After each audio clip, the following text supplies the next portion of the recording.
I often observe to a lot of my clients, I'm a futurist. I go and I talk to groups about future trends. I can't walk onto stage and say, guess what? Your future sucks.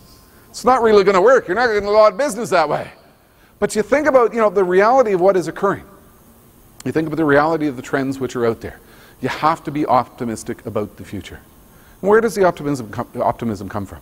Well, let's think about it, from a global perspective, a tale of two economies. You think about what is happening outside of North America. You think about what is happening in North America. In North America, we are essentially a replacement economy. We will replace our cars, we will replace our fridges, we will replace our televisions.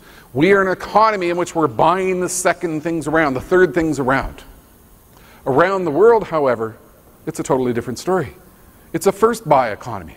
In India and China and elsewhere, they're buying their first fridges, they're buying their first automobiles. They're buying their first physical goods, which they've never had an opportunity to purchase before. And each of these economies is proceeding with recovery at different rates. It's like we've got two different global economies out there.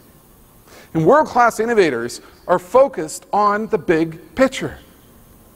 A lot of you will be big global organizations participating in big global markets, or a lot of you will be suppliers to big global organizations that are participating in global markets. And when you think about big global markets, you put in perspective what is really occurring.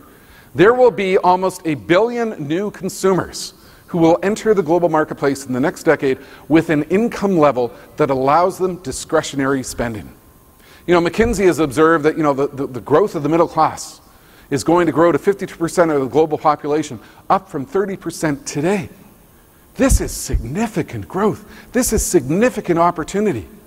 These are the types of statistics that when you look out over a 10-year period, which will drive growth in the global economy despite the day-to-day negative economic headlines that we see. And here's how people are thinking. People are thinking in different ways about opportunity. I spent some time with one telecom company, and they were looking at the global marketplace. And they were thinking about, the significant growth that is occurring out there. And they were thinking, there's 1 billion people out there, 2 billion people perhaps, who don't have the basics of a telephone system. And we don't need to sell them an iPhone. We don't need to sell them an iPad. All they need is basically a simple talking stick. If I can innovate and I can develop a simple talking stick that provides them the simple capability to do a telephone call, and I can sell that to 1 billion people, and I can sell that for $1, that's a significant marketplace that I can pursue. World-class innovators focus on opportunity. They refuse to let themselves be beaten about by the negativity that occurs in the news media on a regular basis.